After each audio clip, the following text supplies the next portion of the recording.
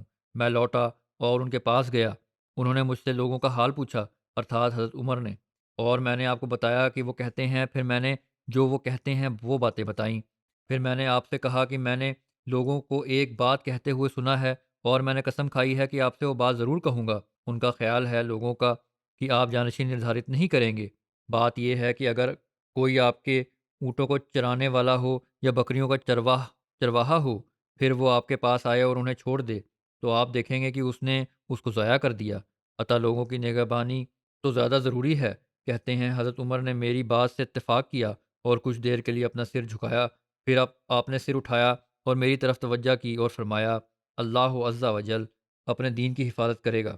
اگر میں کسی کو خلیفہ نہ بناؤں تو رسول اللہ صلی اللہ علیہ وسلم نے خلیفہ تو نہیں بنایا تھا، اور اگر میں خلیفہ بناؤں تو حضرت ابو بکر نے خلیفہ بنایا تھا۔ انہوں نے یعنی ابن عمر نے حضرت عمر کے بیٹے نے کہا عطا اللہ کی قسم، جب انہوں نے حضرت عمر نے رسول اللہ صلی اللہ علیہ وسلم اور حضرت ابو بکر کا ورنن کیا تو میں سمجھ گیا کہ آپ کسی کو رسول اللہ صلی اللہ علیہ وسلم کے برابر نہیں کریں گے، اور یہ کہ آپ کسی کو جانشین نہیں بنائیں گے۔ حضرت مصور بن مخرمہ ورنن کرتے ہیں کہ جب حضرت عمر کو زخمی کیا گیا تو درد سے بے قرار ہونے لگے۔ حضرت ابن عباس نے ان سے کہا جیسا کہ ان کو تسلی دینے لگے ہیں، امیر المومنین اگر ایسا ہے تو آپ رسول اللہ صلی اللہ علیہ وسلم کی صحبت میں رہ چکے ہیں اور آپ نے اتنت اتم روپ سے آپ کا ساتھ دیا، پھر آپ ان سے ایسی حالت میں جدا ہوئے کہ حضرت صلی اللہ علیہ وسلم آپ سے خوش تھے، پھر آپ حضرت ابو بکر کے ساتھ رہے اور اتنت اتم روپ سے ان کا ساتھ دیا، پھر آپ ان سے ایسی حالت میں جدا ہوئے کہ وہ آپ سے خوش تھے، پھر آپ ان کے صحابہ کے ساتھ رہے اور آپ نے اتنت اتم روپ سے ان کا ساتھ دیا، اور اگر آپ ان سے جدا ہو گئے تو نسندے آپ ایسی حالت میں ان سے جدا ہوں گے کہ وہ آپ سے خوش ہوں۔ حضرت عمر نے کہا یہ جو تم نے رسول اللہ صلی اللہ علیہ وسلم کی صحبت اور آپ کی خوشنودی کا ورنن کیا ہے تو یہ کیول اللہ تعالیٰ کا احسان ہے جو اس نے مجھ پر کیا، اور جو تم نے حضرت ابو بکر کے ساتھ اور ان کی خوشنودی کا ورنن کیا ہے تو یہ بھی کیول اللہ تعالیٰ کا احسان ہے جو اس نے مجھ پر کیا، اور یہ جو تم نے میری چنتا دیکھ رہے ہو تو یہ تمہارے لیے اور تمہارے ساتھیوں کے لیے ہے۔ میں اپنی چنتا نہیں کر رہا، تمہاری اور تمہارے ساتھیوں کی چنتا کر رہا ہوں۔ اللہ کی قسم اگر میرے پاس زمین بھر سونا بھی ہو تو میں ضرور اللہ کے عذاب سے فدیہ دے کر چھڑا لیتا، اس کے پہلے کہ میں وہ عذاب دیکھوں۔ حضرت مسلم معوذ رضی اللہ تعالیٰ عنہ آیت کی وَلَا يُبَدِّلَنَّهُم مِّن بَعْدِ خَوْفِهِمْ أَمْنًا کی تفسیر کرتے ہوئے فرماتے ہیں خلیفہ پر کوئی ایسی مصیبت نہیں آئی جس سے انہوں نے خوف کھایا ہو، اور اگر آئی تو اللہ تعالیٰ نے اسے امن سے بدل دیا۔ اس میں کوئی سندے نہیں کہ حضرت عمر شہید ہو گئے، مگر جب گھٹناؤں کو دیکھا جاتا ہے تو معلوم ہوتا ہے کہ حضرت عمر کو اس شہادت سے کوئی خوف نہیں تھا، بلکہ وہ نرنتر دعائیں کیا کرتے تھے کہ یا اللہ مجھے شہادت نصیب کر اور شہید بھی مجھے مدینہ میں کر۔ عطا وہ ویکتی جس نے اپنی ساری عمر یہ دعائیں کرتے ہوئے گزار دی کہ یا اللہ مجھے مدینہ میں شہادت دے، وہ اگر شہید ہو جائے تو ہم یہ کس طرح کہہ سکتے ہیں کہ اس پر ایک بھیانک سمے آیا لیکن وہ خدا تعالیٰ کی طرف سے امن سے نہ بدل دیا گیا۔ بے شک اگر حضرت عمر شہادت سے ڈرتے اور پھر وہ شہید ہو جاتے تو کہا جا سکتا تھا کہ ان کے خوف کو خدا نے امن سے بدل دیا، لیکن امن سے نہ بدلا، لیکن وہ تو دعائیں کرتے رہتے تھے کہ یا اللہ مجھے مدینہ میں شہادت دے۔ عطا ان کی شہادت سے یہ کیوں کر ثابت ہو گیا کہ وہ شہادت سے ڈرتے بھی تھے، اور جب وہ شہادت سے نہیں ڈرتے تھے بلکہ اس کے لیے دعائیں کرتے تھے جن کو خدا تعالیٰ نے قبول فرما لیا، تو معلوم ہوا کہ اس آیت کے انترگت ان پر کوئی ایسا بھے نہیں آیا جو ان کے دل نے محسوس کیا ہو، اور اس آیت میں جیسا کہ میں ورنن کر چکا ہوں یہی ورنن ہے۔ خلیفہ جس بات سے ڈرتے ہوں گے وہ کبھی گھٹت نہیں ہو سکتی، اور اللہ تعالیٰ کا وعدہ ہے کہ وہ ان کے خوف کو امن سے بدل دے گا، لیکن جب وہ ایک بات سے ڈرتے ہی نہ ہوں لیکن جب وہ ایک بات سے ڈرتے ہی نہ ہوں بلکہ اپنے سمان اور بلندی درجات کا کارن سمجھتے ہوں تو اسے بھے کہنا اور پھر یہ کہنا کہ اسے امن سے کیوں نہ بدل دیا گیا بے ایمانی کی بات ہے۔ یہ نقطہ بھی سمجھنے والا ہے۔ آپ فرماتے ہیں کہ میں نے تو جب حضرت عمر کی اس دعا کو پڑھا تو میں نے اپنے دل میں کہا کہ اس کا بظاہر یہ ارتھ تھا کہ دشمن مدینہ پر حملہ کرے اور اس کا حملہ اتنی تیزی سے ہو کہ سمجھ مسلمان تباہ ہو جائیں، پھر وہ خلیفہ وقت تک پہنچے اور اسے بھی شہید کر دے۔ لیکن اللہ تعالیٰ نے حضرت عمر کی دعا بھی قبول کر لی اور ایسے سامان پیدا کر دیے جن سے اسلام کی عزت قائم رہی۔ چنانچہ بجائے اس کے کہ مدینہ پر کوئی باہری لشکر حملہ آور ہوتا، اندر سے ہی ایک خبیث اٹھا اور اس نے خنجر سے آپ کو شہید کر دیا۔ غلاموں کی آزادی کے حوالے سے اسلامی شکشا ورنن کرتے ہوئے حضرت مسلم معود رضی اللہ عنہ نے لکھا ہے، حضرت عمر کی شہادت کی گھٹنا کو لے کر اور اس کا کارن ورنن کیا ہے۔ فرمایا کہ پہلے تو یہ حکم دیا کہ تم احسان کر کے بغیر کسی جرمانے کے ہی ان کو رہا کر دو، یعنی غلاموں کو بغیر کسی تاوان کے رہا کر دو۔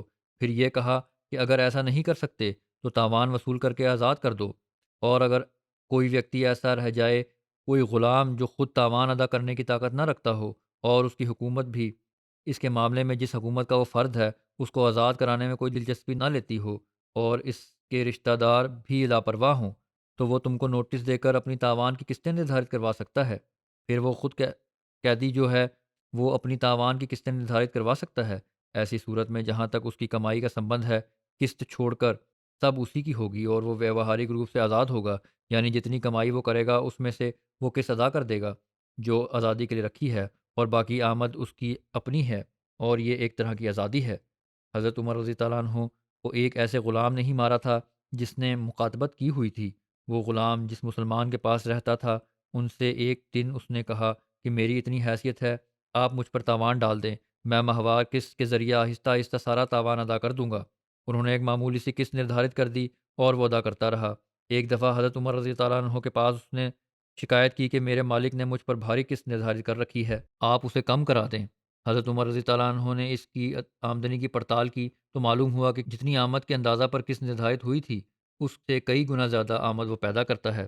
حضرت عمر رضی اللہ عنہ نے یہ دیکھ کر فرمایا کہ اس قدر آمد کے مقابلے میں تمہاری قسط بہت معمولی ہے، اسے کم نہیں کیا جا سکتا۔ اس فیصلے سے اسے سخت غصہ آیا اور اس نے سمجھا کہ میں چونکہ ایرانی ہوں اس لیے میرے خلاف فیصلہ کیا گیا ہے اور میرے مالک کا عرب ہونے کی وجہ سے لحاظ کیا گیا ہے۔ چنانچہ اس غصہ میں اس نے دوسرے ہی دن خنجر سے آپ پر حملہ کر دیا اور آپ انہی زخموں کے نتیجہ میں شہید ہو گئے۔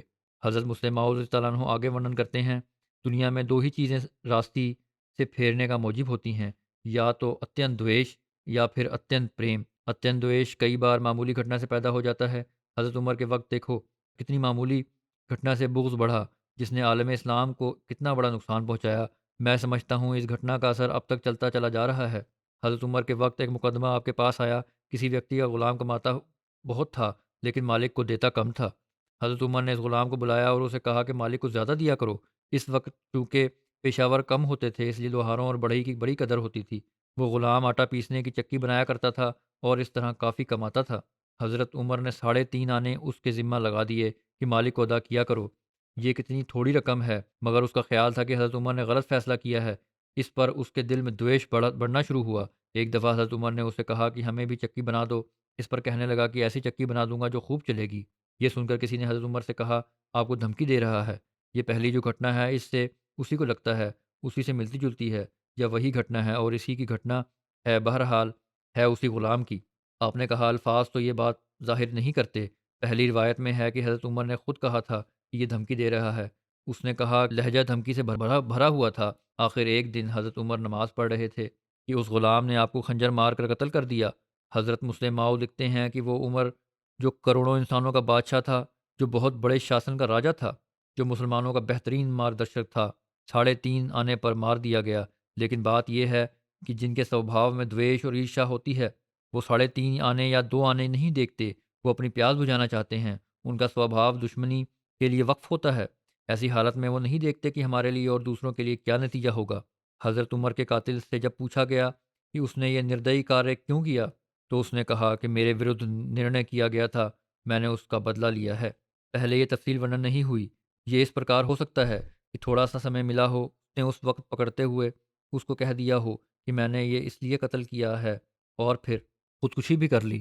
حضرت مسلم ماؤد نے اس دردناک گھٹنا کا ورنن کرتے ہوئے کہا ہے، اس کا اسلام پر آج تک اثر ہے، اور وہ اس طرح کی چاہے موت ہر وقت لگی ہوئی ہے، مگر ایسے وقت میں موت کے آنے کا خیال نہیں کیا جاتا جب شاریرک روپ سے مضبوط ہو، لیکن جب شریر کمزور ہو اور سوست پتن کی اور ہو تو لوگوں کے دل خود بخود بھوشیہ کے پربند کے بارے میں سوچنا شروع ہو جاتے ہیں۔ وہ ایک دوسرے سے اس بارے میں باتیں نہیں کرتے، لیکن خود بخود ایسے وچار اتپن ہو جاتے ہیں جو بھوشیہ کے پربندوں کے بارے میں وچار کرنے کی پریرنا دیتے ہیں۔ اس کارنوش جب امام فوت ہو تو لوگ چوکس ہوتے ہیں، کیونکہ حضرت عمر شاریرک روپ سے مضبوط تھے، چاہے ان کی آیو 63 ورش کی ہو چکی تھی، لیکن صحابہ کے ذہن میں یہ نہ تھا کہ حضرت عمر ان سے جلدی جدا ہو جائیں گے۔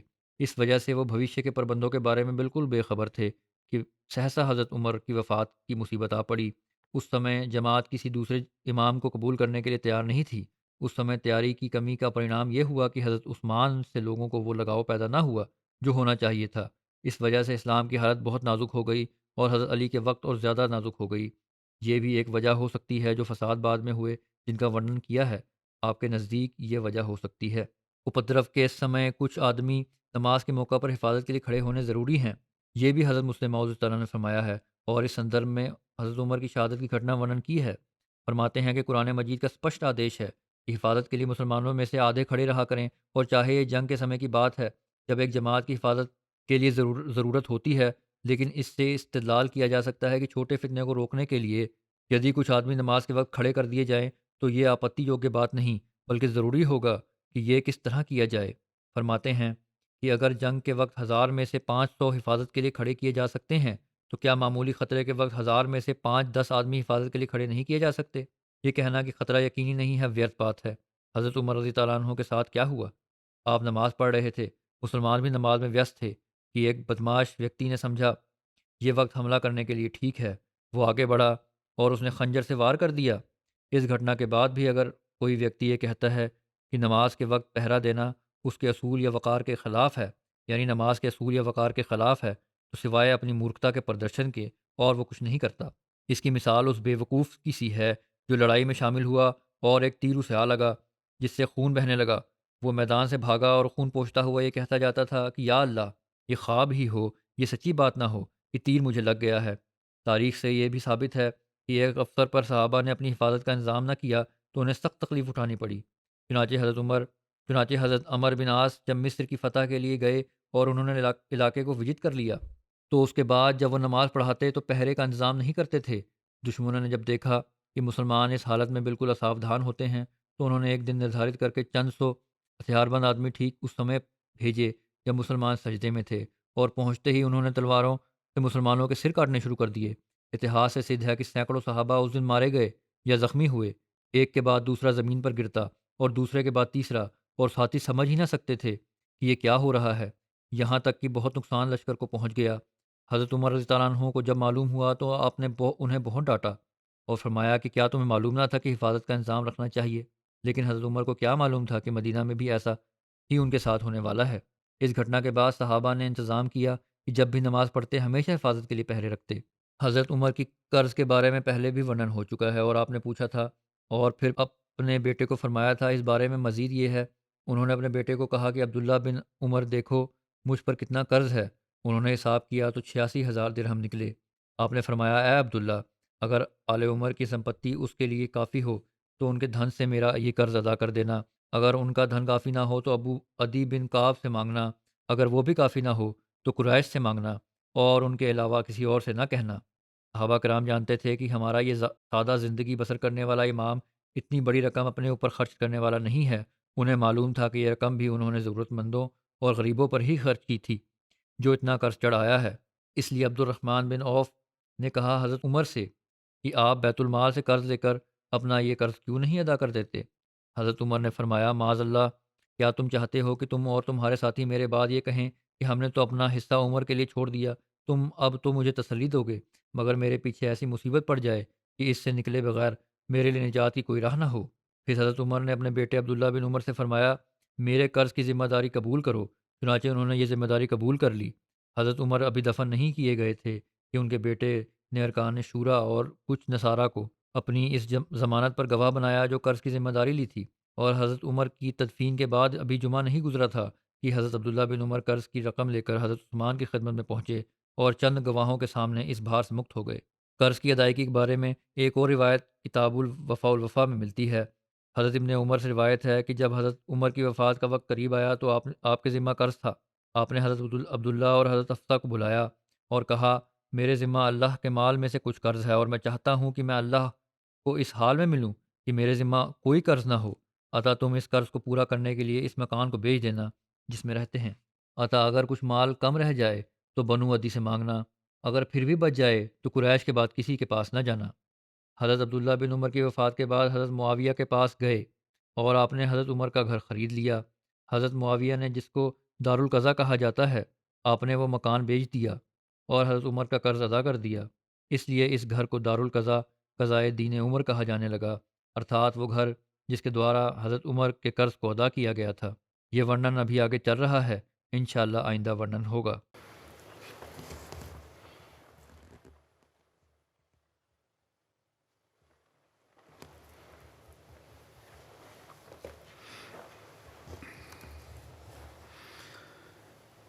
الحمد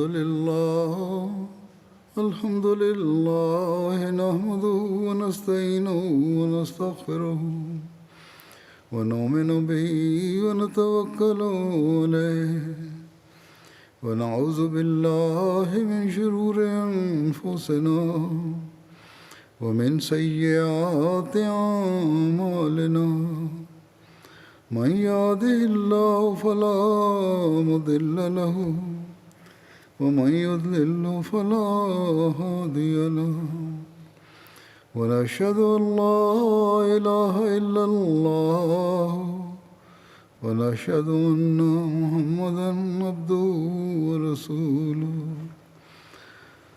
عباد الله رحمكم الله إن الله يأمر بالعدل والإحسان وإيتاء ذي القربى وينهى عن الفحشاء والمنكر والبغي يعظكم لعلكم تذكرون اذكروا الله يذكركم وادعوه يستجب لكم ولذكر الله أكبر